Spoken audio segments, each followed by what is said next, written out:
Didn't even move my lips. Welcome, everybody.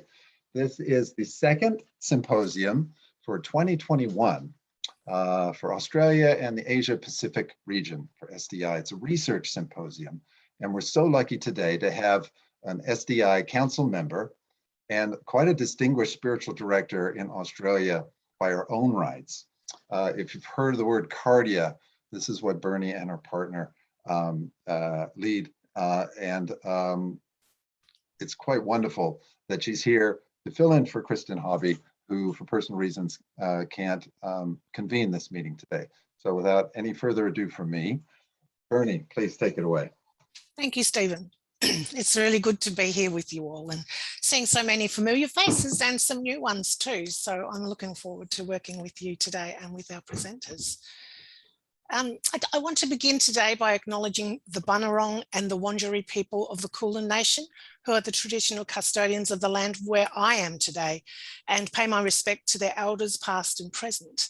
I'm actually calling in here from Pakenham, which is near Melbourne in Victoria, Australia. And so I invite you, if you would like to type into the chat where you're calling in from and maybe the land that you belong to, so we can pay our respects together. Okay, it's good to see you all.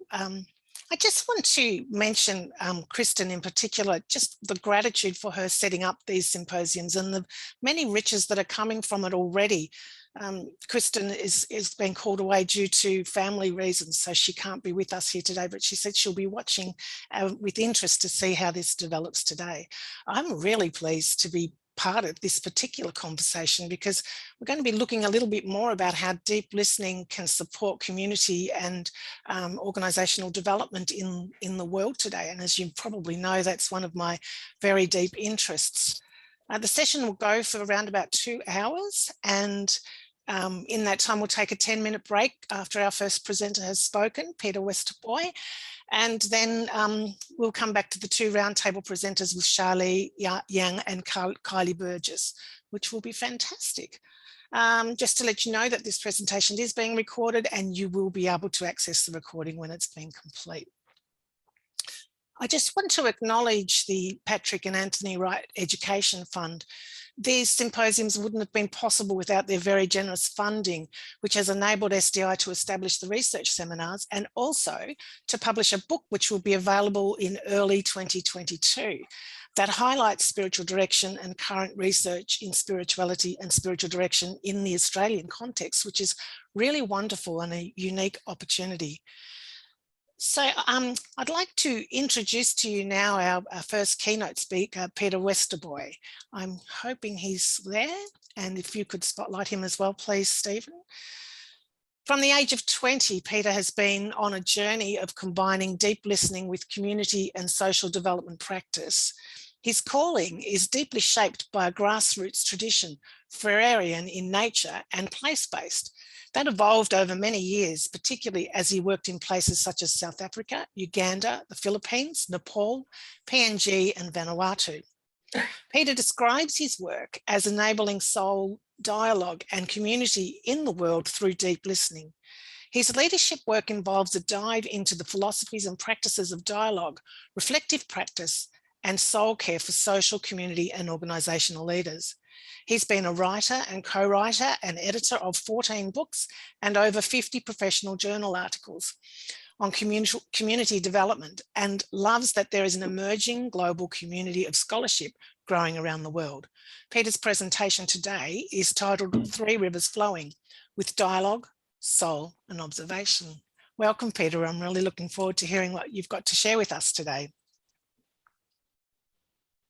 It's good to be here. I'm up in Jinabara country, Malini, and which means I'm in a rural area and the internet is not good. But you just give me the thumb, you can hear me, Bernadette. Yeah. Looking okay. Good, sounding good. Yeah. So it's a pleasure to be here, and I'm not going to use PowerPoint, so I'm going to speak to a group of people I've never met. How crazy is that in this world, this cross-disciplinary dialogues? So Jinnabara country is 100 kilometres north of Brisbane. I was born in England, 13 years old. My family dragged me to Australia. Literally, when you're 13, you're dragged. But my name's Westoby, and that means village of the West. Obi is in the village, the Norwegian history. So Norwegian, England, Australia. So that's my story, and I certainly acknowledge my settler history and have been on a big journey in understanding allyship and solidarity with First Nation people here and elsewhere. Vocationally, Bernadette, I appreciate your introduction. I'm a community development practitioner. I am therefore very aware we're in a cross-discipline dialogue, and I'll say a little bit about community development in a while. Through deep listening last year, I left the academy. I was listening to my body, which was protesting. I was listening to my dreams, which had very strong symbolic activity. I was listening to the Glasshouse Mountains, which are nearby Maleny, and their First Nations story is one of living into your full responsibility. I won't tell the full story. And as I listened to my body, my dreams, and those mountains, it became clear I needed to leave the academy after 15 years. So I took a deep dive. And here I am working part-time at a hospice, Hummingbird House, hospice in Brisbane, with families that have children with life-limiting illness, which has been quite a journey. I lost a brother at 3 years old, and I think when you listen to life, it takes you towards the things you need to go to. And so a grief practice is becoming a very resonant part of my life in a hospice. And I work for a cooperative called Community Praxis Cooperative, and we do a lot of consulting, education in community spaces. So that's who I am. And I feel so, I'd much rather be in a circle with you, hearing your stories too. And so I titled this 3 Rivers Flowing because I want to talk about 3 rivers of dialogue, soul, and observation in my practice as a community worker. But I want to also introduce, if you don't know what community development is, very quickly, the orthodoxies, and there are many contestations, but the clear orthodoxies of community development are that community development workers always support the movement of I to we. We realize, as John Steinbeck, the great novelist, Grapes of Wrath said in his wonderful novel, alone I am bewildered, but with others I can make sense of the world. So community development always has an I to we movement. Those things that people experience, loneliness, domestic violence, unemployment, is something that's felt alone, often with a narrative of it's my fault. In community development, we bring people together such that they recognize the shared experience of that phenomena that they're with. That's the first movement, I to we. The second movement is private to public. There's a recognition that many people think their suffering is a private issue when often it's a public issue. For example, domestic violence, the feminists taught us domestic violence is not a private issue, it's a public issue, must be dealt with as a public concern. And this is true of disabilities, unemployment, even loneliness. So community development's always supporting, listening to people's private suffering, but in connecting them with others, saying it's a public issue. And we move the third movement is from for to with. We are very intentional in partnering with people, not servicing people in a kind of welfare context that's designed for servicing people's needs. Community development pushes backwards, saying, no, we accompany, we work with, not for people. So they're the kind of key movements in community development. And it's the lens.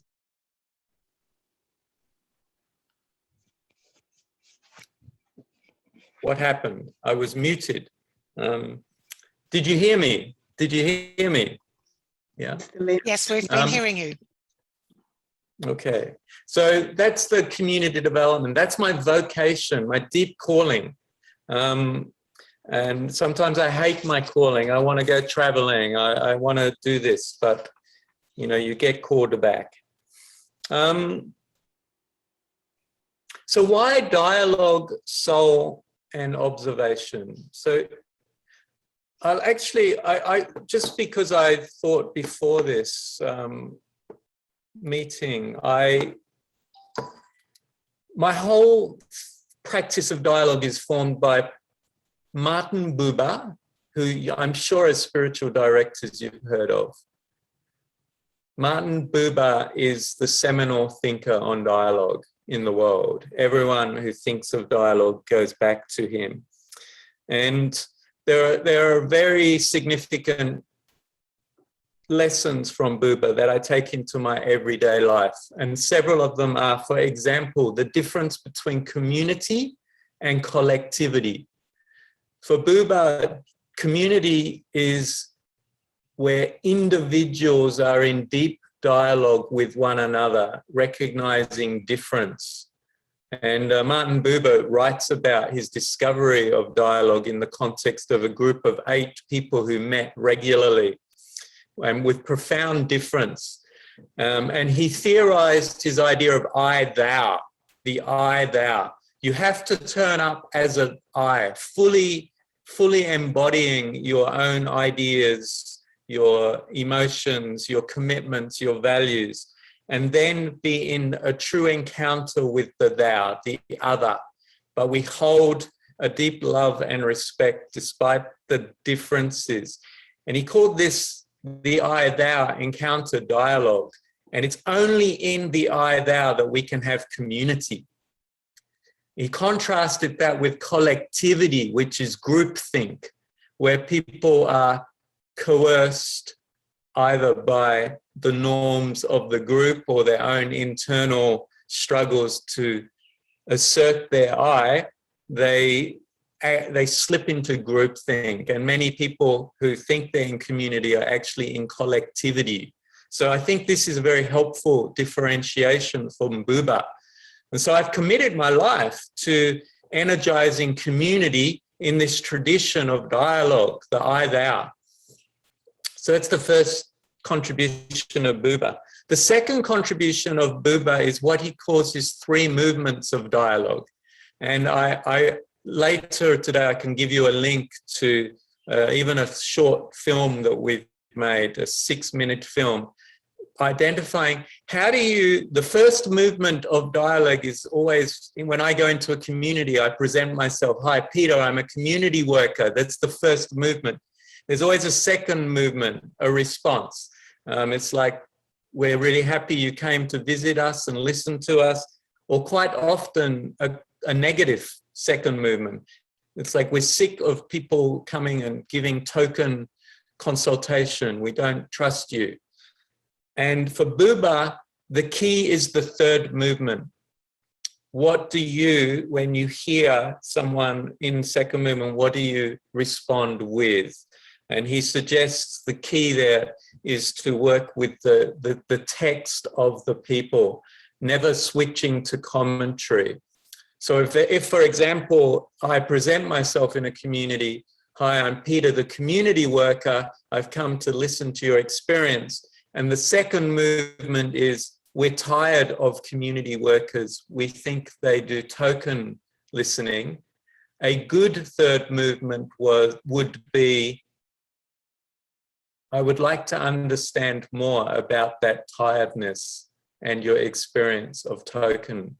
It's a genuine response to the text of the person. Does that make sense? Whereas often community workers get defensive and they don't do third movement. They go back to first movement and say, I'm different to the other community workers. I will listen, I promise you. And for Buba, this is a non-dialogic third movement. It's a return to their own agenda rather than a response. So my whole community development is really my work, my practice is to train, teach community development workers to be aligned to this kind of dialogic.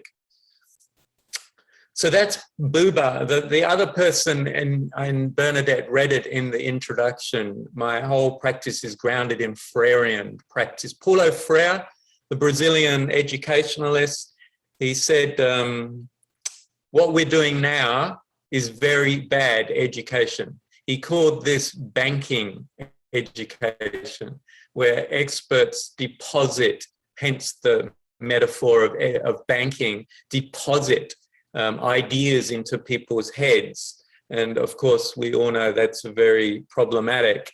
And he suggested all conversations and education should be dialogic. And he has a whole methodology of codification. So for example, 2 years ago, this is a lovely story. I was in Nepal visiting a community, and the non-government organization's methodology of working in this community is to put two community workers in the village for 3 years. For the first 3 months, they are not allowed to take any action. They are simply to immerse themselves in the village in deep listening. And from a Paulo Freire's perspective, they're listening for generative themes, the key themes in emerging from all the listening. And in this village, one of the key themes was domestic violence. So then you codify the theme in some visual experience. And in this case, they used a small theatre piece, and they designed a theatre piece around domestic violence. And the village came together, watched the scene in a theatre piece, and then the facilitator generated dialogue. What do you see? Is this what happens in your community? How do we stop this? What would be some strategies for change? So it's a Freirean methodology of change, listening for generative themes, codifying a theatre, a small movie, a poem, something that is a stimulus for dialogue, so that nobody ever stands up and teaches the community. I hope that makes sense. So this is my dialogic practice, Buba and Freire. And I think it's very, I'm not sure of the relevance for spiritual direction. And this is where I'm kind of like, wow, why was I invited to do this speech? But I hope that we can find some resonance. So that's River 1, dialogue. River 2 is soul. Now, when I use the word soul, and when you hear the word soul, this is a heuristic word. In the tradition of dialogue, when we hear heuristic words, they are words that join us, like love, justice, soul. We all kind of go, yeah, that's a good word. We understand it. But actually, we all have very different ideas of those words unless we engage in dialogue to understand what each other means. So when I use the word soul, I'm drawing on the depth psychology tradition of James Hillman, Mary Watkins, and as you know, probably know, James Hillman was the director of the Jung Institute after Jung handed it over. Now, without going into too much depth, I would suggest, even though it's depth psychology, the soul way of thinking that I draw on is to contrast it with spirit. And for the depth psychologist, spirit is, the great myth of spirit is Icarus, you know, like climbing high, flying high, and then his wings get too close to the sun and the wax melts and he crashes to the ground. This is the spirited world of modernity, always going higher, addicted to growth, addicted to success, increasingly addicted to happiness.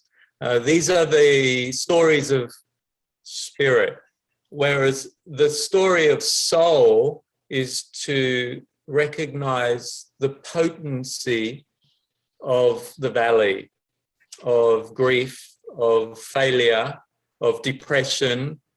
And so soul tradition says, how do we ensure people, or how do we create containers that people are willing to go into the soul spaces rather than always the spirit spaces?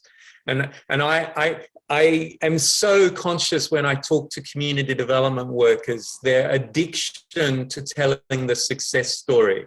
And I'm always like, no. I want to listen to the stories that you think of as failure, because maybe there's some real story there of human endeavor in its full frailty. So the depth psychology tradition, it offers spirit versus soul, always willing to go into this, the valleys.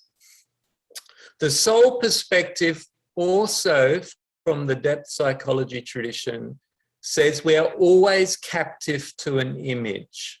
This is what Hillman said. And it's to recognize and notice that we move very quickly from listening to what people say to an image or an interpretation of what we are hearing. And that it's important. That's a lovely dog. I can hear a dog. It's to recognize that we must notice, develop our capacity to notice the image that is informing our interpretation. It's always at play. And to be open to seeing new images. So we could explore that more. And I was thinking, what would be useful for people committed to deep listening? This whole, what I'm speaking about today has come out of 7 years of research, and a book I'm publishing next year is titled 3 Rivers Flowing.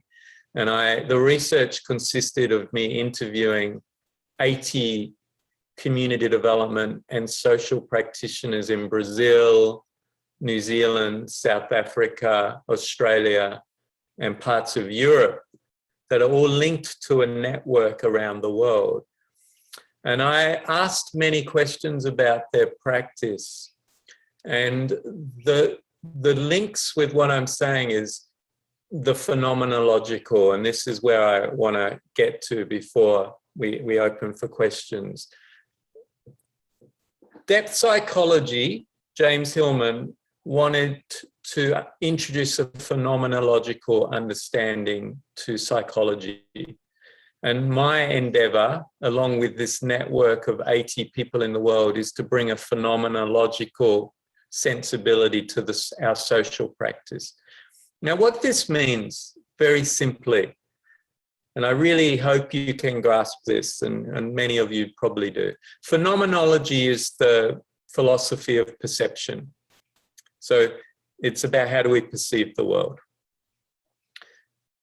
The key to phenomenological thinking is that all perception is participatory. All. And you would have all done that exercise where you put a box on a whiteboard and then you put another box behind it and you look at it, and some people see one part of the box at the front and the other at the back, and others, you can start moving the box. It would be good if we would be able to do this together. We realize that our perception is always actually foregrounding and backgrounding, and often we're not conscious of what we're foregrounding and backgrounding. So this is the first thing. How do we become conscious of what we're foregrounding. And often, for example, when we've given someone a label, like this person is difficult, then we foreground that label and we no longer see that person. Respect, the word respect is a fascinating word because it invites us to re-spectacle, re-see someone, and not to keep getting stuck in how we've foregrounded a particular set of characteristics. So to respect is to kind of get back into a living perception, not a stuck perception, okay? So that's the first thing. The second thing about phenomenology is it's very conscious that there are always two processes at play: observation and then interpretation. Rigorous seeing and then meaning making. These two things are always at play, but often we're not conscious of them. They happen so rapidly, such that, for example, I often ask my students, have you ever seen a tree? And they'll all say, yes, I've seen many trees. And then when I ask them to describe a tree, I realize, and I help them realize, that they've very, very rarely, if ever, rigorously looked at a tree and actually observed and touched and got close. They've moved very quickly to simply seeing the representation of a tree, just the abstraction. It's a tree. So you've moved from observation to interpretation very quickly. And this, of course, is how we function in the world.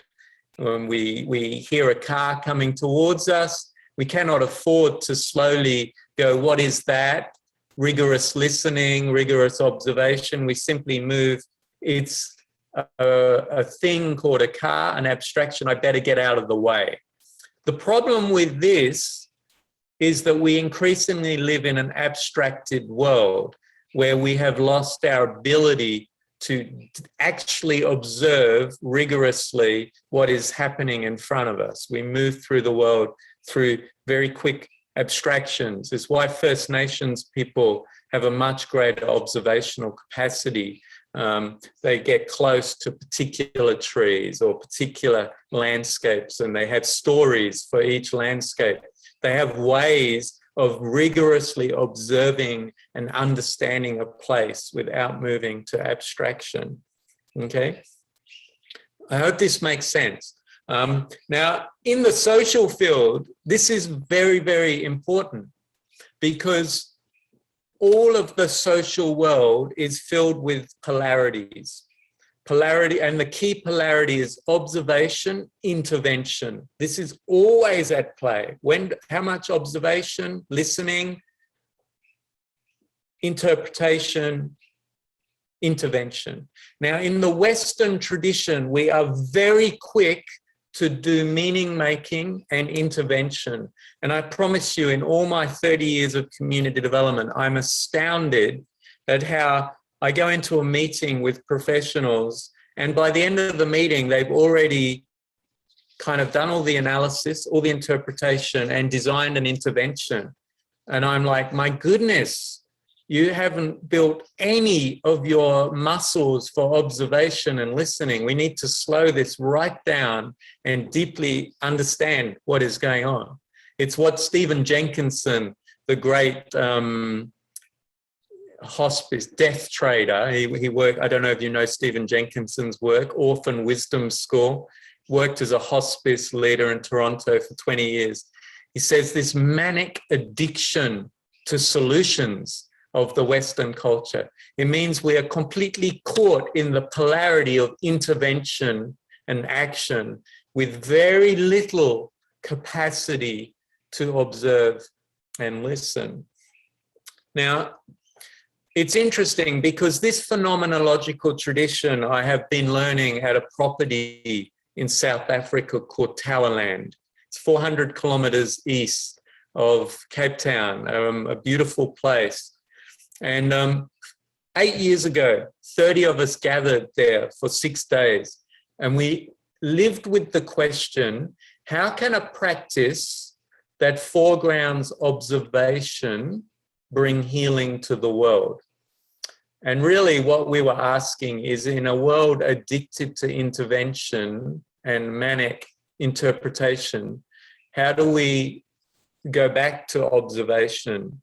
How do we build our capacity? And we spent 6 days doing lots of observation of the ecological world. I was put in a group where 3 of us had to go and observe some succulents for 45 minutes and write about what we observed and then share what we have observed. Does that sound exciting, observing succulents for 45 minutes? I promise you, it's quite challenging. And yet, the more you observe them, the more they disclose themselves. And then add this to this. We then had to go back and do it for the next 5 days. So 6 days of 45 minutes of observing succulents.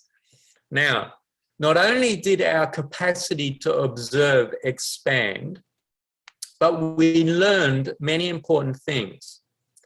One, what I saw was very limited, but what 3 people saw was very expansive, which is very humbling because it makes me realize I go through my life seeing very little, and the power of collective seeing. The second thing was we all fell in love with those succulents, and I can still picture those succulents. I would defend the succulents if somebody decided to destroy that garden now, because I have a relationship with them. So this is actually a paradox, because to focus just on observation was a profound intervention. Now, I want you to hear that. To focus on just observation was a profound intervention. We then translated this into our individual worlds. We all had to write stories of 2 occasions in our life that we have got stuck and managed to get unstuck. 2 occasions where we got stuck in our life and remained stuck. And then 2 stories of where we have successfully been very successful in our lives. And we simply had to tell the story to 3 other people.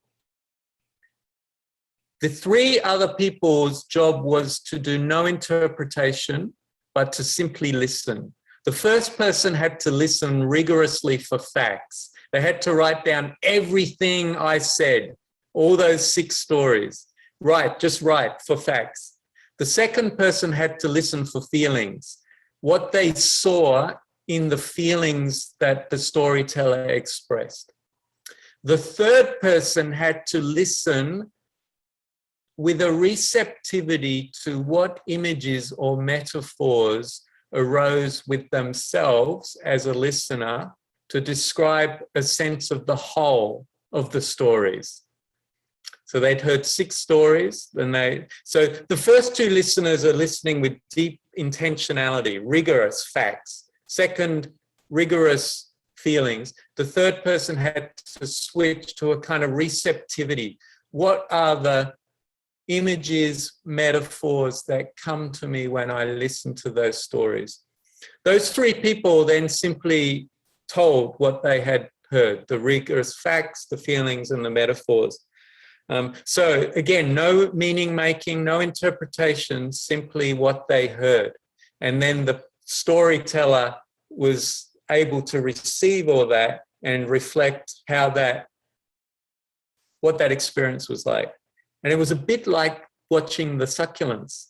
It was like, oh my God, I've never had someone simply listen to my stories with nothing other than listening, no interpretations, no judgments. And it was a profound intervention into everyone's life and a re-seeing of the patterns that run through their own life. It was I could tell a lot more about that, but this is a phenomenological way of just staying rigorously with the listening observation. I'm aware it's 10:43, so I should wind up. Yes, Bernadette? It'd be good to have some time for some questions with you, some dialogue as well. Yeah. So I just, like, my last comment then is the three rivers: dialogue, Buba and Freya, soul, the James Hillman tradition. How do we notice the soul as opposed to the spirited world? Up, down. How do we acknowledge the valleys in the work? And of course, the third one, the phenomenological, which I've just explained, and I won't repeat. So I could go on, but I had another page of notes, but I'm going to shut up. Over to you. Thank you so much. Wow, I'd really like to hear your other page of notes as well, but I think sometimes it's really helpful to have some good dialogue around these things as well, which is part of the process, as you have said. So anyone who has questions or would like to engage with Peter, just either put your hand up with the reaction button, which is on the right-hand corner of the bottom of the screen, or put something into chat. But I just love that process you described, Peter, of telling your story and having three different ways of observing with no judgment, no interpretation. It's really powerful. Can you say something of the fruit of that? What people, we've used it a lot. I recently, last week, I'm working with the community development team of Sunshine Coast Council, and we've simply got each worker to write a story of their community development practice, tell the story, and then that free listening process. And what has emerged is us being able to see the very individual practice of those practitioners, like to actually surface and see it. And there's always the resonance test, like when particularly that third listener will be able to say, look, the metaphor that arose was, you have a very steady, heartfelt practice, and people go, wow, oh, you've seen my practice. Wow, that resonates. I've never seen that before. Yeah, so I use it a lot. It's more a reflective practice process.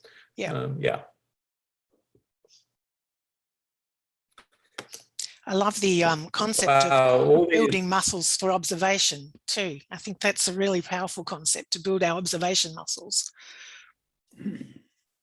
Absolutely. We are terrible at it. I'm just going to say that.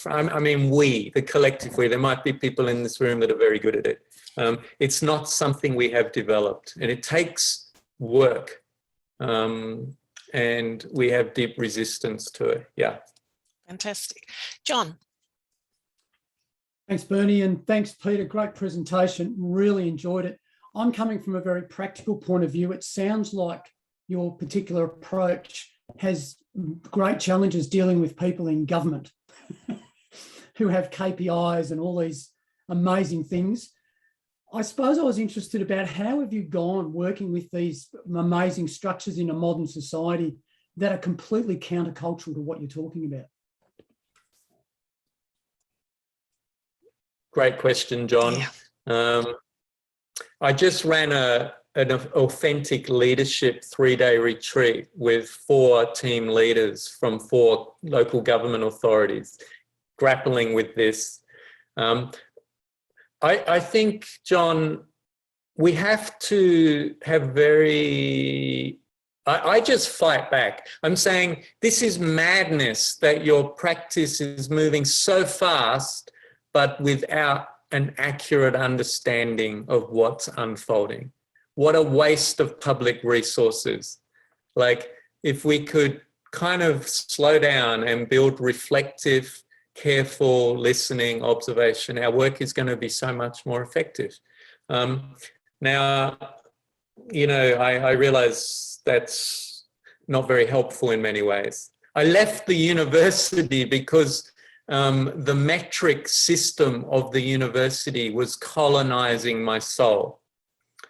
I was no longer able to differentiate between what I was writing out of love and what I was writing out of pressure to meet metrics. So like I guess I'm trying to support workers in that system to at least collectively, and there's no way you can do this alone. You need a community of colleagues to kind of push back, yeah, and say we're going to slow down, and this is why, because we're committed to good practice, yeah, not lazy.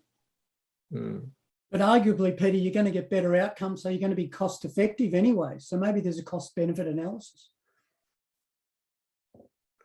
Yeah, I sincerely believe that. Yeah, it's more effective. It's like, I use that image, John, of if you're a gardener, you will understand this. You want a plant to grow. You don't just keep putting water on it. You know, it's like more effect is ineffective. To be effective, you need to observe the plant, the soil, the amount of light, and then very, very slow observation, and then a very potent intervention, the right amount of water.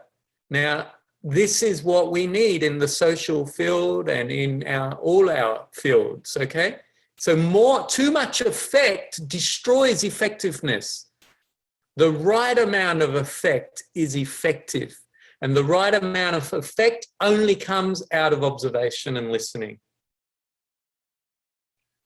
Yeah, so we have to persuade. Yeah. Thanks, Peter. Beautiful. Cheers. It's really interesting, Peter. We've begun a research project with teachers, and one of the images given was that they were just like a plant that hadn't been watered for years, and suddenly they've got the water they needed. And so it's kind of an image I can resonate with. Fran, would you like to ask your question? Peter, in your presentation, you actually mentioned that you weren't quite sure your work fitted with spiritual direction. And yet, when I hear you speak about the I-thou relationship, that just immediately resonates around the spiritual direction relationship. And I think also Paulo Freire's banking model, like not his model, but his understanding of how what actually often happens in community settings, or one-to-one settings. It's more about depositing knowledge rather than actually drawing upon the knowledge and lived experience of the person.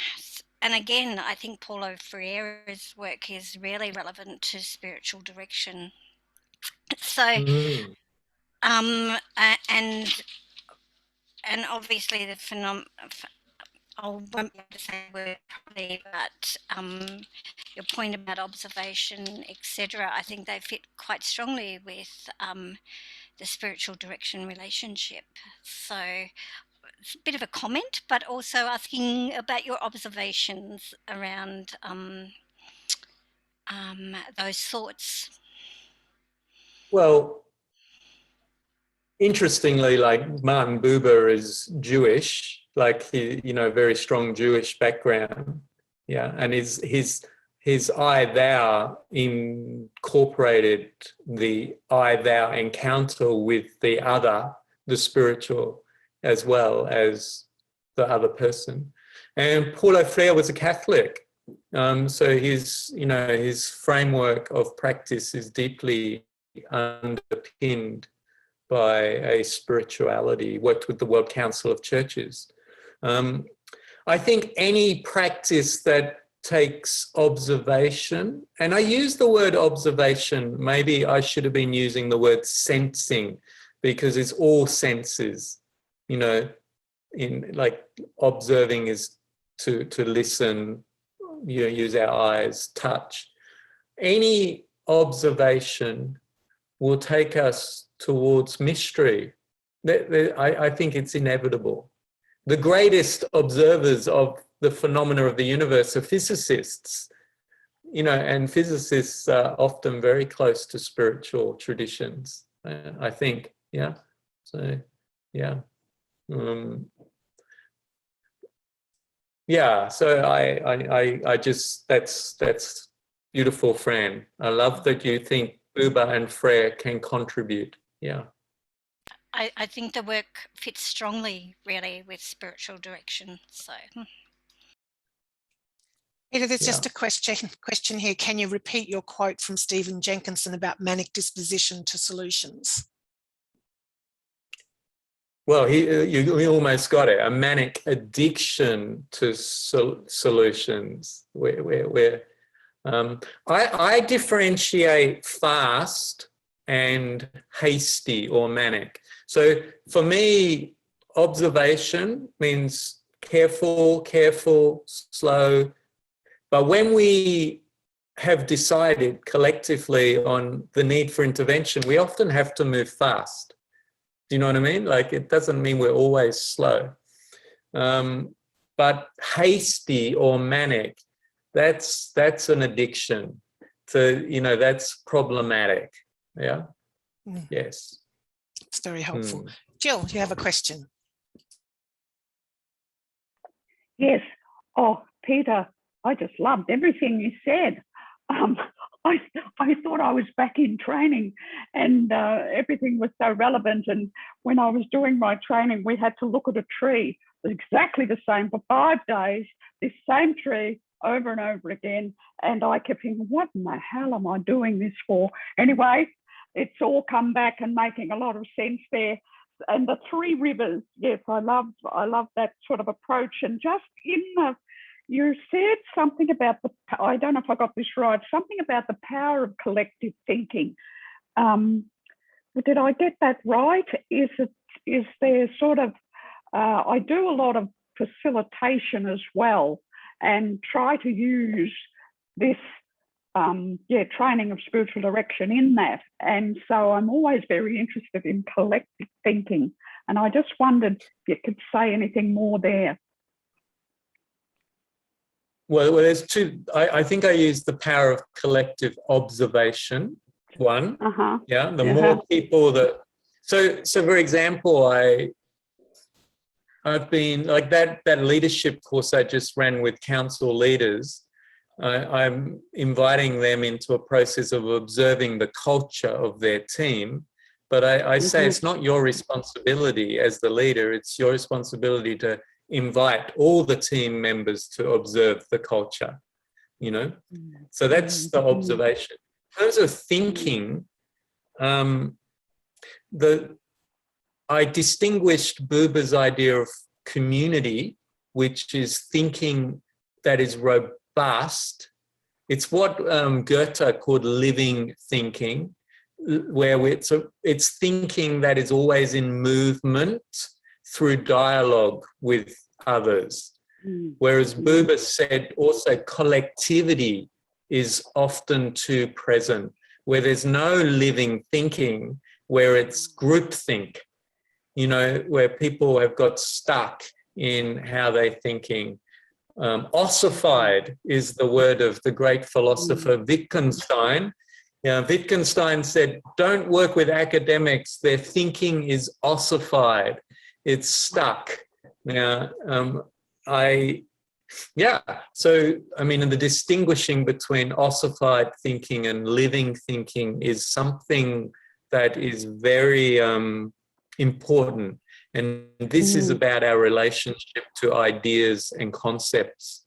That's another talk, because we're living in a world where concepts like trauma, class, identity are becoming very potent, and what's our relationship to concepts becomes very important for living thinking process. Yeah. So, thank you. I don't know if I've answered you, Jill, but good. Yeah, no, I'm glad. Really good. When I was in South Africa 2 years ago, the people learning this practice who also were observing plants, and we don't just observe, I want to be clear about something here. This is important. We observe plants because plants are examples of living process. Okay. Now, you can only observe a plant as a living process through rigorous observation, like what's there, and imagination, because you can't see life. You can only see the effect of life. And if you look at a plant, what makes it alive is it's moist, it's flexible, it's in movement. When it starts to decay, it starts to get brittle and brown, okay? And stuck, you know? Now, we do that because we then want to observe human life and social life through a living lens, whereas many people are seeing it through mechanical lenses. Now, those of you that work in governments or the social field would know this. Governments are addicted to mechanical ways of thinking. You know, this input will lead to that output, whereas we all know that the social world is chaotic and complex, cannot be controlled. So how do we observe social practice, the social field in a living way? Well, we need to build our capacity through observing the ecological world as living. Then we can move across to the social. So that's why we're doing it, okay? Fantastic, thank you. Peter, how can we access your paper or your books? Is that the link that you put on earlier? The link I just gave takes you direct to a page that has the 6-minute video on dialogue. Great. Okay, now that page, the website has everything else as well. Okay, Fantastic. but that page is the 6-minute video and a podcast that I do weekly, and the 6 first podcasts are on dialogue. They're only 7 or 8 minutes each, but I really think people will love those dialogue podcasts. They're very precise and might be helpful. Might be, okay? Fantastic. Yeah. Thank you. Really good. It's interesting with the lockdowns that we've had down here in Melbourne. One thing I've discovered from working from home is that I'm loving my garden and I'm out watching my plants. So now I'm getting a sense of, I actually should encourage myself to watch those plants more. It's really fantastic. It's a really great presentation. And watch them in, like, just watch them through the lens of polarity, Bernadette. I use the polarity of social field, observation, intervention. But if you start looking at your garden through the polarities of growth and decay, levity and gravity, the margins, the center, you'll start to see the whole. You'll start to see it differently. And then start doing that in the social field. It's like, wow. Yeah, anyway, that's a whole other world. It's my time is up. It's 11 o'clock in Queensland. That's beautiful. Thank you. We'll just take a short break and then we'll listen to our other 2 roundtable presentations. And then there'll be more time for conversation around this. And I think you're going to stay with us, aren't you, Peter? Yep. Yeah. So let's take a 10-minute break, get back at 10 past 12 or 10 past the hour where you are. And then we'll listen to Charlie and to Kylie. Thank you.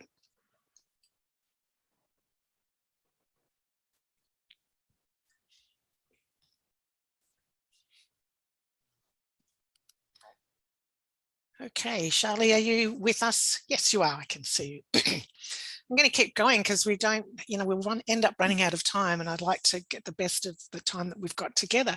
So that was just fantastic, Peter. Thank you so much. There's so many more questions and conversations that I think will come from this little new relationship that we've formed with you. I think the spiritual direction community might be able to make some really good leaps into more connected kind of work with communities, not just individuals, in listening to what you've said to us. So I look forward to seeing that developing. The next speaker we've got with us today is Charlie Yang. Charlie has been serving as a pastor, mentor and lecturer over the past 20 years. She's an ordained minister, spiritual director, bilingual poet. She contemplates human conditions poetically and integrates these into theological and missiological reflections, as well as spiritual direction. Charlie was the winner of the essay competition which SDI offered last year. As I mentioned earlier, the collection of essays are being published in a book of scholarly articles in the Australian spiritual direction context, sponsored through a kind grant by the Wright Foundation. It's currently in production and will be released in early January or February. Details will come. And it's really, exciting because this book will be advertised throughout SDI and will represent Australian contribution to the field very broadly. So it's quite exciting. So Charlie, we look forward to hearing what you have to share with us today. Thank you.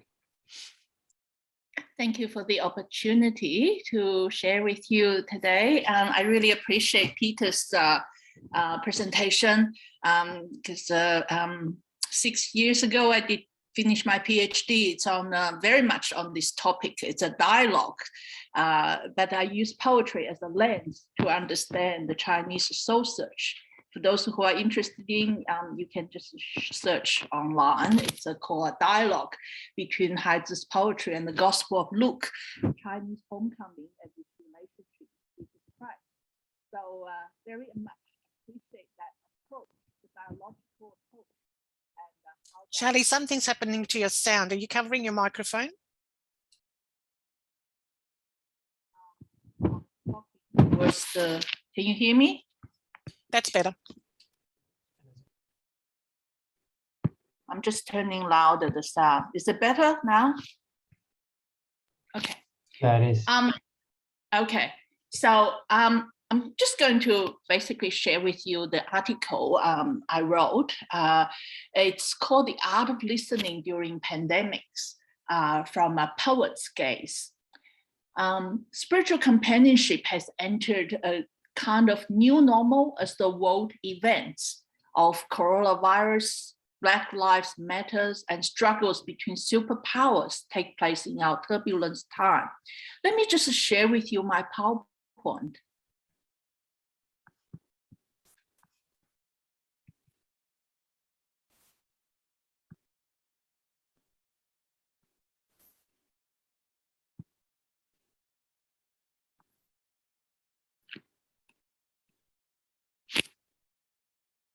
The creation is groaning and crying for its liberation. So when there's so many noises in our world, economically, environmentally, politically, culturally, and racially, the whole cosmos is lamenting in great pain. So how are we listening during this time, especially during the pandemics of 2020, 2021? Here in Melbourne, we just came out of 262 days of lockdown recently. So what does that mean to listen for spiritual companionship? So listening to listening, I want to share with you this particular Chinese character, Ting. Chinese etymology, it offers this constructive model that's made up 5 elements that are required for listening. So you can hear this. It's constructed by the ears to hear, eyes to see, mind to think, heart to feel, and this one line is undivided attention and focus. So author of Daddery, the Senior Australian of the Year, Muriel Rose Ugamea, she wrote this, I don't know how to say it properly, it's a Gangi Kuranka. It means deep, the deep water sounds or sounds of the deep. So she speaks about this tapping into that deep spring that's within us. So as spiritual directors, we accompany our pilgrims, we can invite them to also tap into that contemplative space, that deep spring swells up. So I'm going to share with you, firstly, the listening to the verbal. So 3 types of listening: listening to the verbal, listening to the body, and listening to the silence. Listening to the verbal, firstly, the word of God. The turbulence of 2020-21 can be likened to the storm the disciples experienced on the Sea of Galilee. Through the touch, sense, and breathe, coupled with imagination, we can listen to the word becoming alive before us. We can ask where we are, where God is in the midst of the wind and raging water. We face unpredictable situations that are out of our control. Life seems to become fragmented without clear routines and demarcations. Hence, the notion birthday fills our memory of the last 2 years, nearly 2 years. We experience this collective season of acedia, a Greek term used by John Cassian, a monk and theologian of the 5th century, meaning feelings of listlessness with undirected anxiety and inability to concentrate. So can we still trust the one who calms the storm and rebukes the winds and waves in the midst of our physical and emotional isolation? Listening to the voice of others. So this long-standing racial injustice escalated during the pandemics of 2020, following the tragic death of George Floyd. The 8-minute the video shocked the whole world, resulting in a worldwide Black Lives Matter movement. The voices of indigenous scholars around the world became louder as they addressed epidemiology, health, economics, and race. Here in Australia, those who compare home to prison could not comprehend the individual and collective trauma of the First Nation people. So I wrote this poem. Here is Alex Wright's poem, but just for the limit of time, I just share my own poem here. It's called Voices. It's dedicated to George Floyd. Voices from our lungs have sound, vibration, color, and life. They laugh, sing, shout, exclaim, sigh, whine, wail, scream, play, imitate, surprise, affirm, disapprove, dismiss, disgust, disappoint, question, scare, hesitate, annoy, yearn, moan, groan, roar, whistle, whisper, wonder, call, declare, cheer, adore, bless. Every note in high or low pitch, up or down accent, silence or noise, composed into a melody, into an ever-flowing river of life, until choked on the ground, smothered by the mask, crushed by Houston and Chengdu, suffocated by the pandemics, slaughtered in the home kitchen, and every moment since Eden. All we need is to breathe. The tragedy makes us treasure voices given by sacred life more than ever before. Here's a wonderful example of honoring and dignifying the other by giving the voices of their own in spiritual companionship.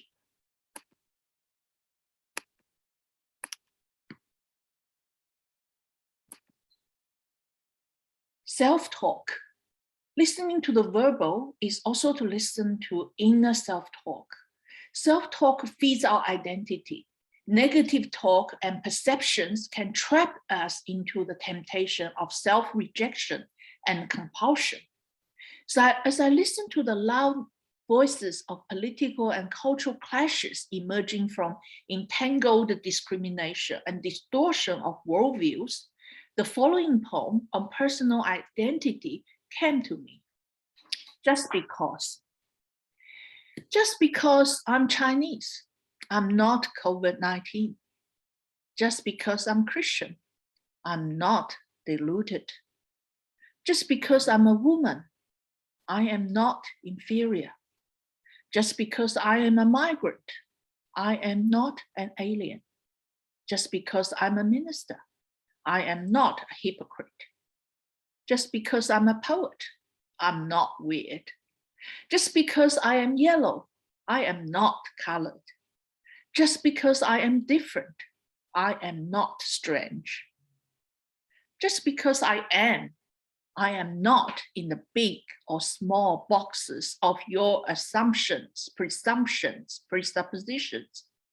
Just because I am the one unique fingerprint of I am. The poem is a declaration against various spoken and unspoken assumptions, presumptions, and presuppositions, the boxes the world places upon us.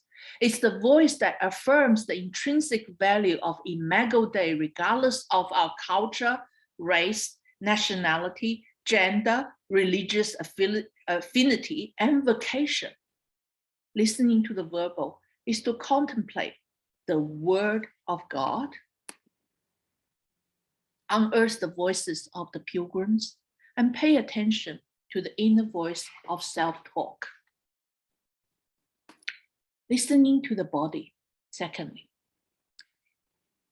Listening to the verbal has to be especially challenging during the lockdown, as verbal connection does not necessarily convey body language clearly. This obstacle, however, can reinforce the director pay more attention to the verbal. Now, various cultural traditions have different understandings of the body in relation to different parts of the human life. The Greek philosophers attempted to have a unified view of a human being and developed the approach of segregation and demarcation of the body and soul. Conversely, ancient Chinese philosophy displays diverse layers of life. It describes ontological degrees of life in horizontal unfolding rather than vertical transcendence. And the Hebrew culture, however, believes the integration of soul, spirit, and body. The biblical understanding is the totality of human being in relationship with Yahweh, in covenant with others in the human family and the whole earth. Now, also in my book, I explored quite a lot about this. If you're interested you're welcome to check that out. Jesus in the Gospels listened attentively to the body language of the people around him. For example, with some men carried the paralyzed man on his bed through the roof, Jesus clearly listened to their heart of desperation and discerned their faith by watching the physical actions. And when 10 lepers were healed, but only 1 leper returned, and so Jesus listened to this person's body language and complimented his face and rebuked the others, and so forth.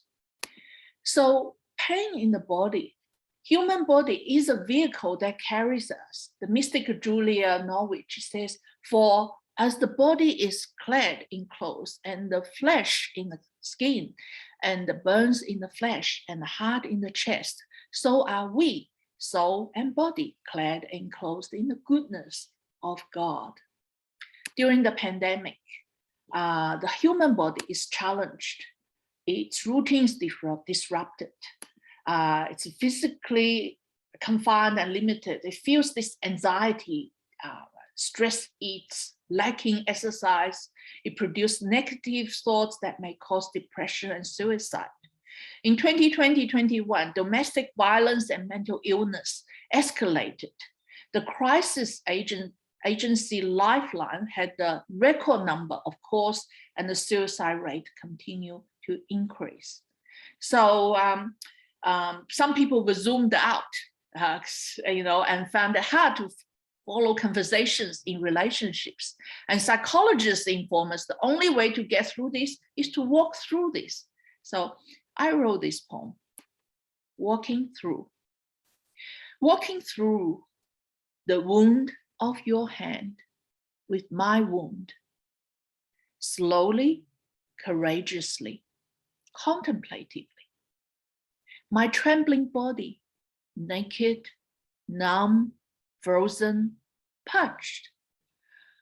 Holding the bed sheet of the earth, I am swallowed by the crouching invasion of darkness, just as you are, hanging on the cross, echoing the cries from the depths. Remove this cup from me. Yet, if it's you, let me sink to the ground, feeling the pain, welcoming the pain, sitting with the pain, lamenting the pain, freeing the pain.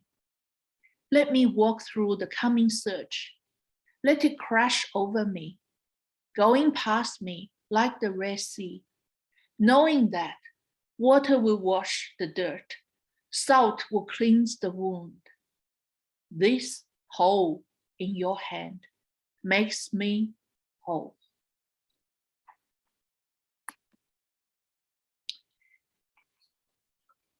So walking through the pain needs to couple with this safety of body. The crisis, 危机, in Chinese, it's made up 2 words, risk and opportunity. So this poem the next poem invites an appreciation of the lockdown experience. Walnut, sealed, sheltered, shielded, enclosed in darkness. I am safe inside the rugged armor, confessing, cleansing, healing, soothing, pausing, waiting, resting, breathing, praying, listening, reflecting, receiving, dreaming, wandering, creating, brewing, generating, shaping, anticipating, trusting. This hard shell keeps away corroding air, intrusive worms, wintering rain, greedy cockatoos. This womb nurtures my soft flesh till I'm ready to be given away afresh to the world from the cracked crust.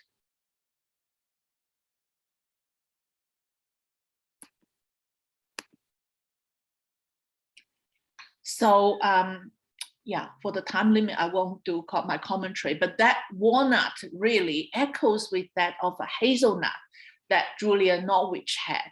It's the world of the household that God loves to hold as a small and insignificant as it seems. So thirdly, listening to the silence.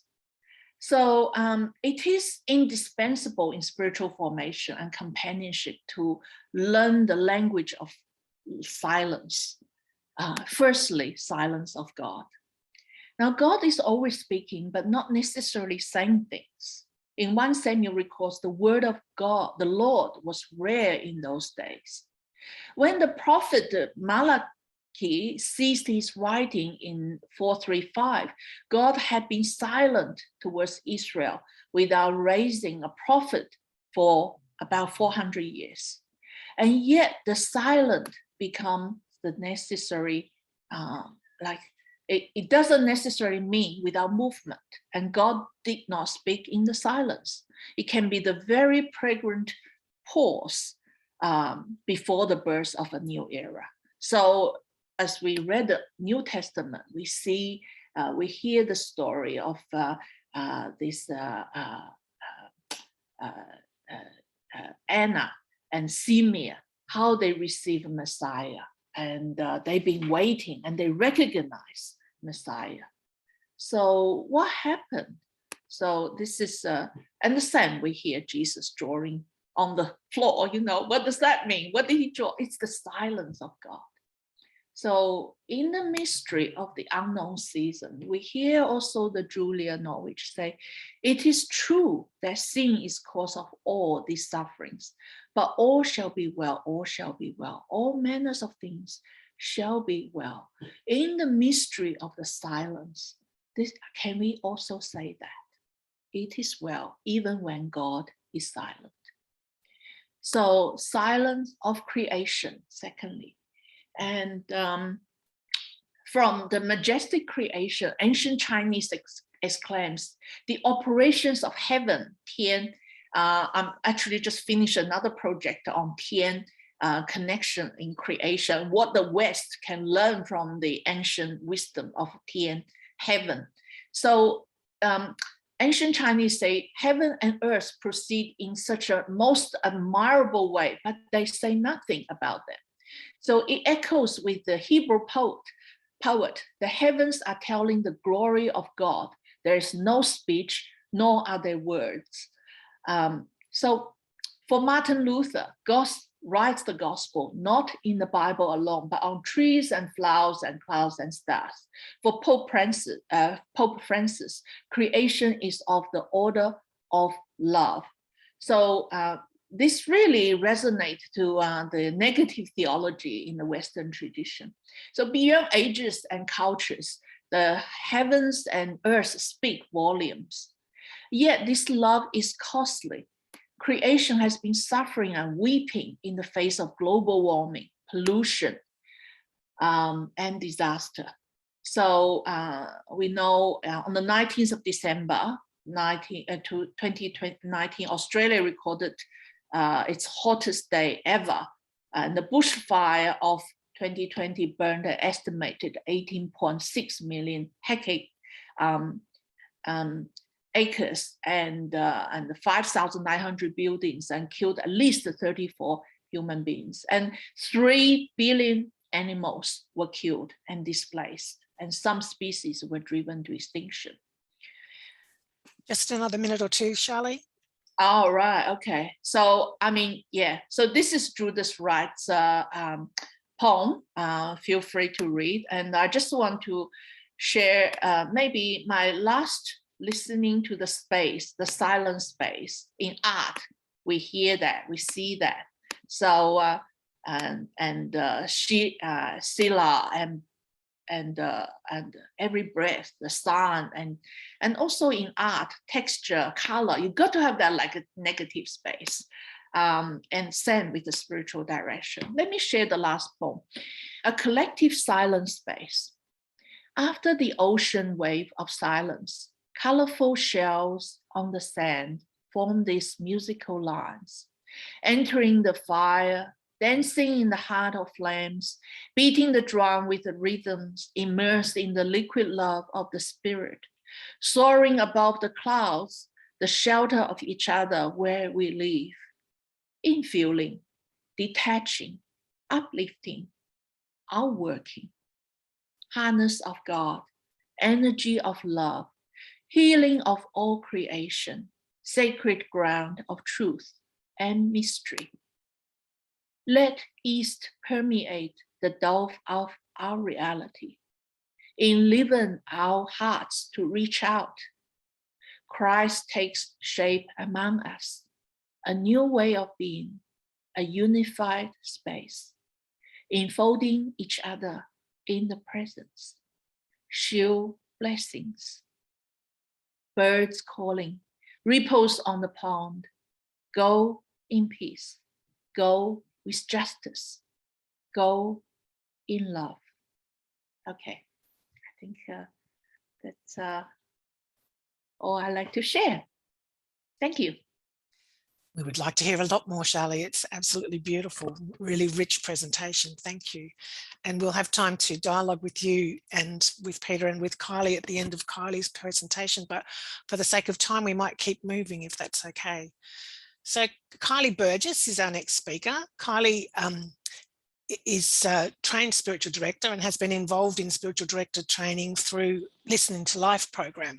She's served as a board member at Barnaby Ministries, and she was part of the team that created the ANSD Coolamon Journal. In her work life, she is passionate about leading and working with others to create environments for social change.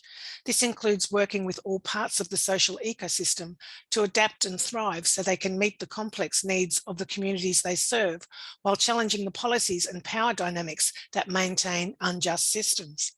She's worked in various levels of government, for not-for-profit and for-profit sector, and in a mission role in the National Faith-Based Advocacy Organisation. In her current role with Bernie Works, a place-based collective change initiative, she is weaving together her 20 years of experience in design, implementation, and evaluation of social initiatives. Kylie has been described as a change agent and has worked with many people who are passionate about pushing the institutional boundaries and creating true systems change for communities to thrive. She brings her curiosity and deep knowing that spiritual direction has much to offer such change agents as they seek to be instruments of organisational and social change. Her question for us today is, how can the wisdom of spiritual direction tradition support change agents? Kylie, welcome. Thank you. I've been feeling the excitement and energy, and this is a little shift, and I'm aware of time, but I don't want to rush. So I want to invite us all just to take a moment. We've heard from two amazing speakers. We're going to zoom out now. But both those speakers speak to something I think about, firstly, seeming randomness. I've actually, like the three speakers we weren't teed up, and I've not met Peter. So there's a massive connection going on there. And really the beauty of your last poem, listening in the spaces. So I want to, before we dive in, we get to look back into what's happening at the moment in the world and wondering about how spiritual direction is going to evolve to be able to meet the needs of those who are at the forefront of community change that has actually really been precipitated by COVID. Like COVID's been a massive disruption, but as we know, spiritual directors, what's disruption? Disruption is just an opportunity for the new thing to be born. So I will share my screen before I get too excited. And here we go. It's funny how you can do this really fast, except when you're on a Zoom trying to go fast. Okay, here we go. I want to honour right now the people that have gone before me.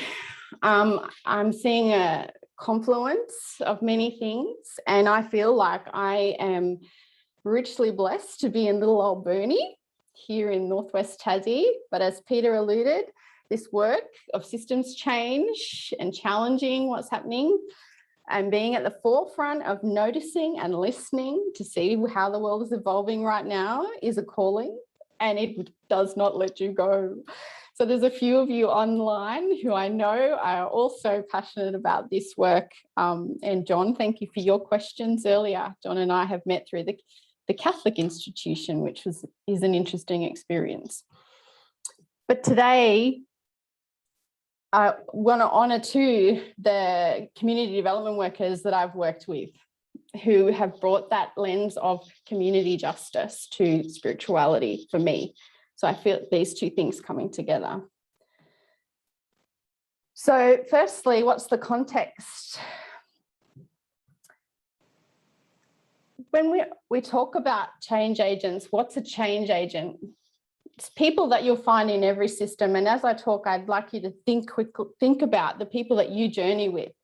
Who are the ones that you know struggle and wrestle because they're in institutions that are inflexible? They can see the system as a whole and can see all the dots and can see how they could be connected, and they can see the potentiality if we could just help government, help the community to talk, to translate with the academics, with all the parts of what the ecosystem that enables our communities to flourish.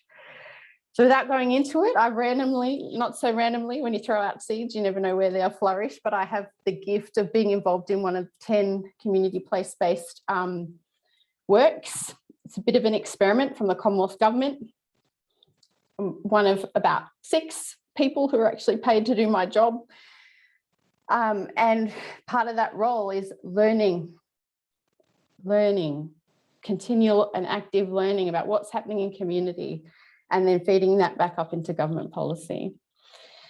So what does it take? I've been wrestling with my boss here and other leaders. What does it take to be able to do this work?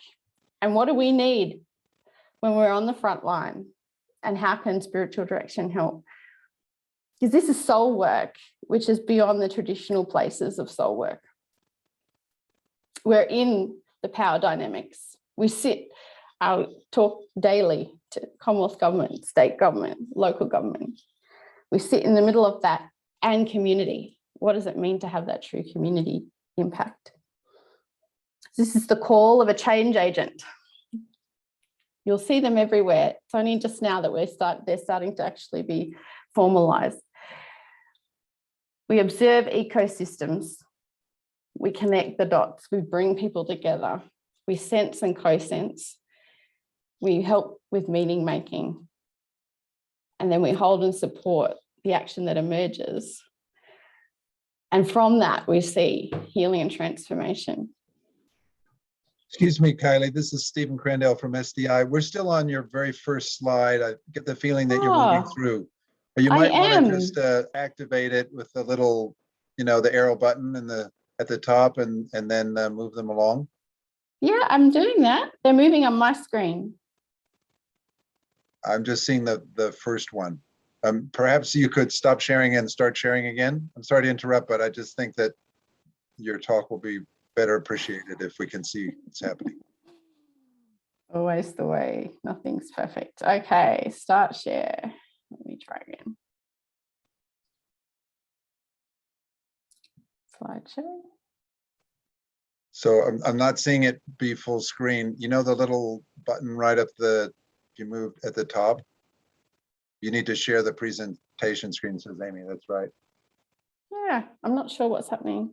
If you move from autosave right at the top left corner and you move across, you'll see something that looks like a little glass. Oh, right. Okay. Like that. I was doing it from the other one. Did that help? It should make it appear as I don't know why it's not working. Okay. Let's try this. Okay, you're gonna have to imagine.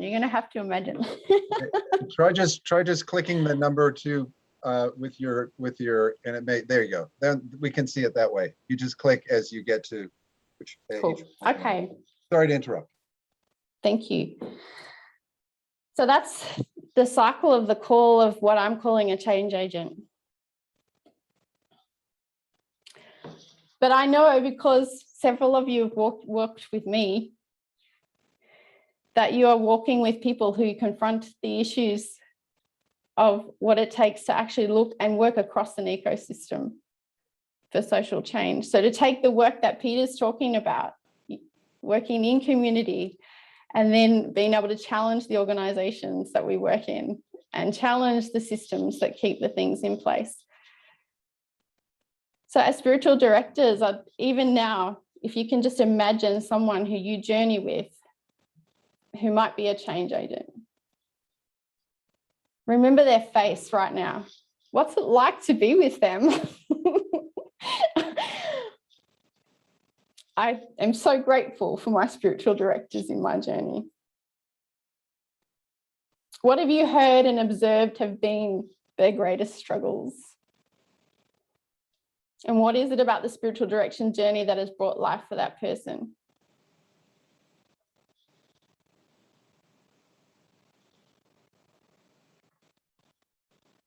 What I'd like to do is challenge. This work is so emergent, as we know for COVID, the crack open moments are constant. Because the changes due to COVID means that stuff's happening quicker in government and quicker on the ground. But with that quickness And Peter mentioned it and called it, you said there's a risk about going manic, but we need to move fast. What that means is that there's a group of people in society who are in communities who are doing soul work in the ecosystem that need to be journeyed with, and we don't have time to research and do it's practice-driven theory.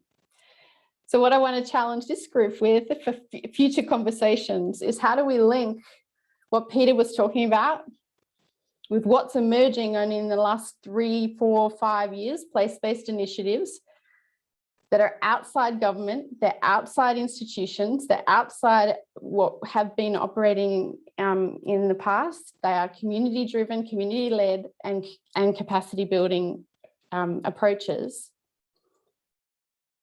But how do we make sure, as spiritual direction community, what can we offer the leaders in that space who may not even know what the power dynamics and the ecosystem that they're operating in? We're creating the future every day. And I just believe, and I'm coming with a question, not a presentation based on anything other than a real listening and observing and journeying with people who are in this space where we need to be met by the wisdom and gifts of those who know transformation, spiritual directors, to help us evolve together. And many of the people are leaders in institutions who may never have encountered a spiritual director or spiritual direction or soul work. That's actually the work that we're doing. So these are questions as we move into the question and answer time with Peter and the poet, with thinking about how this fits with what you're observing is happening in the world, and those people that you journey with, that you know are on the front end and have a calling to this work. What are the possibilities?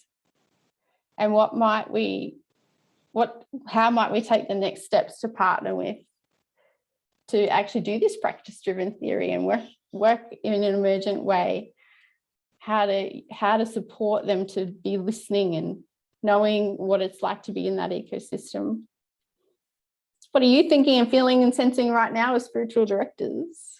Maybe it's not resonating at all, but maybe there's a couple of people that you journey with that you know, aha, this is the work that's happening outside the walls of our institutions. And as spiritual directors, we have something to offer. So what does that look like? I'd just like to finish with a bit of a story. Every day I just get the opportunity, to use metaphor with government.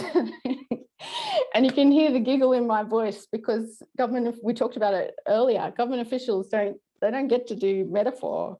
And those metaphors have then changed things simply because we've been stepped out of the government thinking and stepped into metaphor.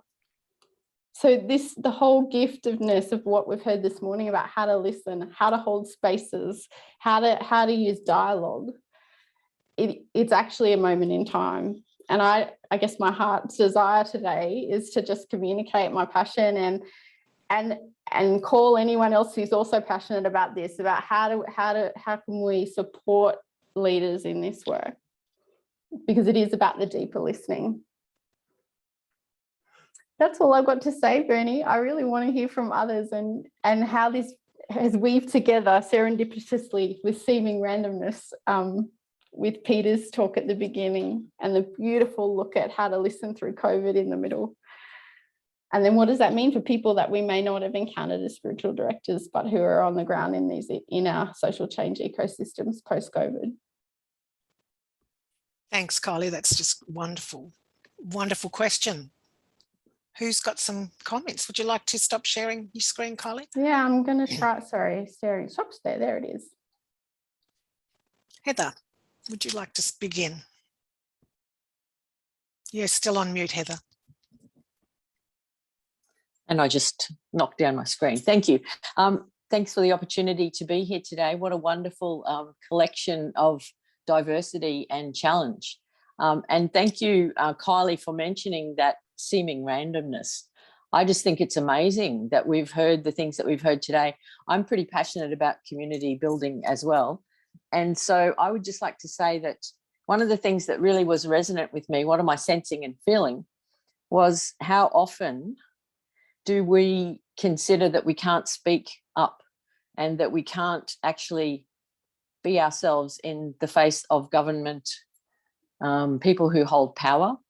But maybe we need to take off our own filter glasses and see those people and actually really observe them, as Peter challenged us to actually, for our observation to become deepened again, that we've learned in our formation, to be able to observe without those filters that say, oh, you're a government minister, oh, you've got a certain paradigm that I can't speak to, or that is impossible to break through, and actually try to put down our prejudices and our biases, and find a way to actually observe the person and be the person ourselves. So to take off to become naked, I guess, in the face of something that we perhaps don't want to be naked in front of. Thank you. Thank you, Heather. I think what I'm hearing from all three presenters is that it first begins with listening before any action. So how would we bring together a group that want to listen to what this time is calling forth from us? I think that's what I'm hearing. What are you hearing?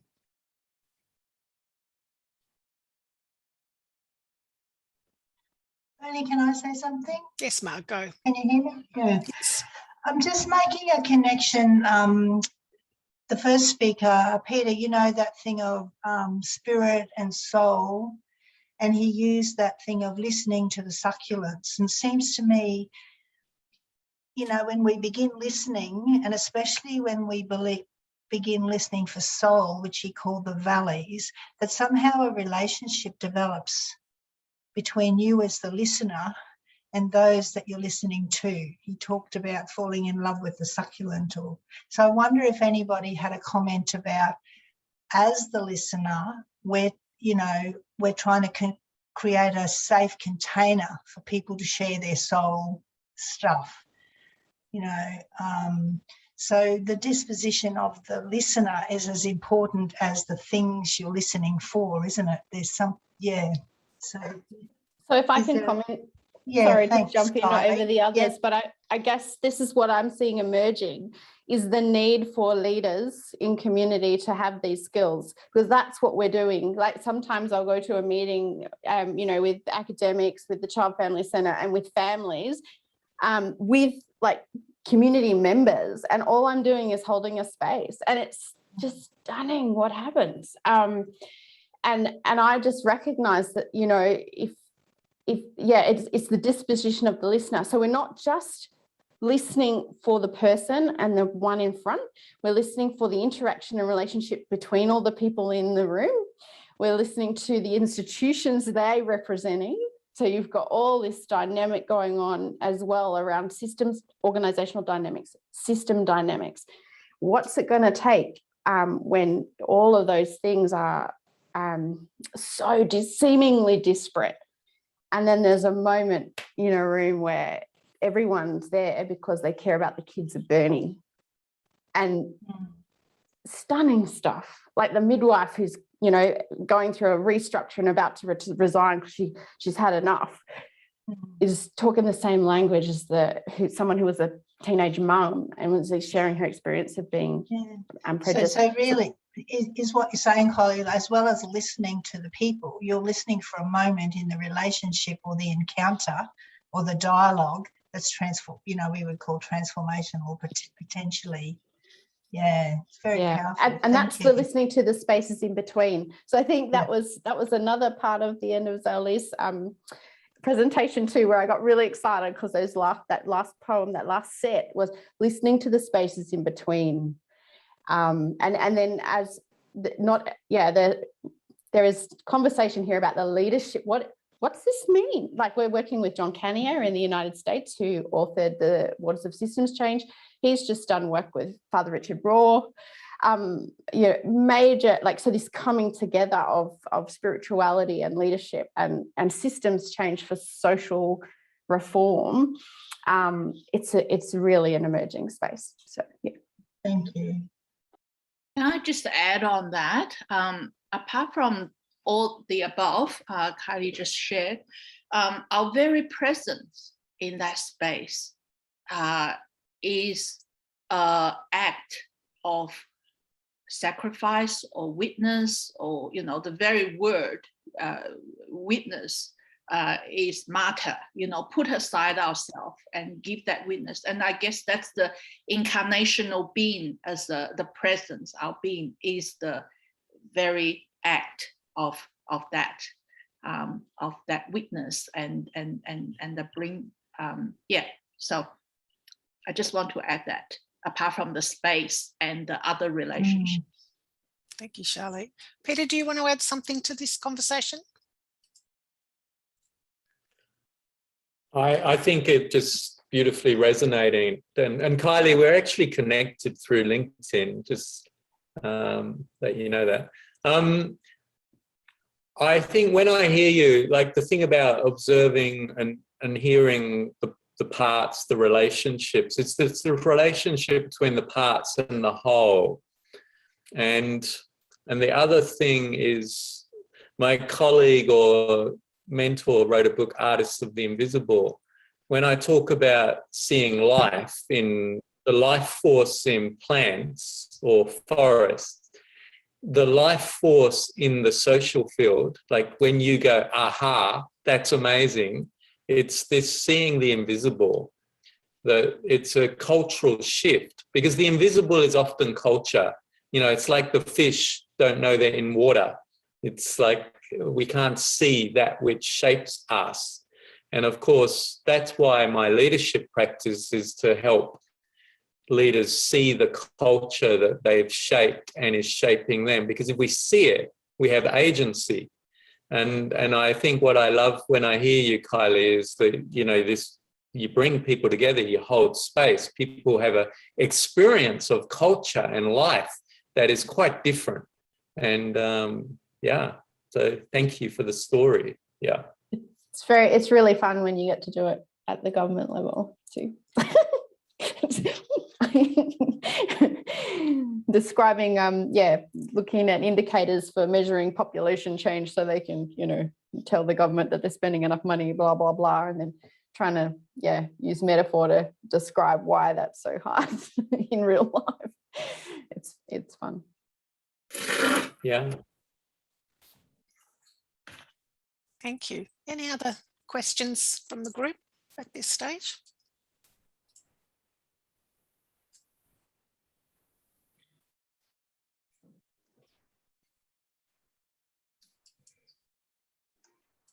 Bernie, I just had one thought. I'm the director of content. I'll add myself so you can see me. I'm Stephen Crandall. Yes, a Yank from the Northern Hemisphere. But I did live in New Zealand for 15 years. So I have some credit in the Asia Pacific region. But so I'm a storyteller. I love stories. And it seems to me that when a story carries truth, it has a certain resonance. And when you are present in that truly spiritual way to another person's story of their truth, you automatically respect them and you automatically create a relationship. And that's what I love about what all the spiritual directors and spiritual companions on this call do. It is very important work. And I would say that the stories that we tell and the connection that we can make, the relationships there, are the fundamental part of society, community. And that's why we need more spiritual directors, more spiritual companions, and more people knowing what the modality can do. End of speech. Thank you all for what you do. Thank you, Stephen. We're pretty much at the, our time barrier here. So just to take a moment to thank each of you for your beautiful presentations. You've opened up a window, I think, to an opportunity for spiritual direction to evolve and to move into the world in a way that's creative and community building and change making. And it's something I've been passionate about for a long time. So I feel very privileged to have shared this part of the journey with you. But I also don't want to lose your invitation, Kylie. You know, Kylie's asking, does anybody else want to join her on this journey and discover what we could do together to enhance this work and to listen deeply to what creation is asking us to bring into birth right now. So thank you to each of you. Been really fabulous to be with you. Just any last words from each of you? Might be good if you dropped your email, Kylie, in the comments and the chat, and people can just copy it and paste it in somewhere, and then let yourself discern. You don't have to decide. It's this great, wonderful thing, discernment, which is timeless. Fantastic. I just been recently doing a drawing class, and I just finished a self-portrait, and I've never been so observant of myself. And I encourage all of us, if we can, do some artwork, and that really helps us to observe, and so it itself become the present. What a great invitation. Thank you, Charlie. Fabulous. Okay, well, thank you to all of you for joining us today. It really has been a really rich morning, and I'm looking forward to catching up again. When will your book be out, Peter?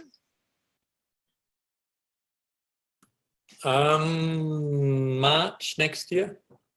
Fantastic. Thank you. Do you know, it's called the Three Rivers, is it? Did you say? Three Rivers Flowing. Yeah.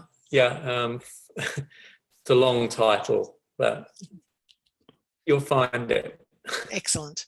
Okay. Well, thank you to everyone. Yeah. Thank you. And hopefully these conversations might be able to continue into next year. We'll see what evolves. And thank you, Stephen, so much for hosting these and to helping us to be connected. And I hope our paths continue to cross. Yeah, So thank you, Bernie. This will all be recorded and you can go back and consult it. You find it on the SDI World YouTube channel. Take care, everyone. Blessings. Thank you. Goodbye, everyone. Thank you.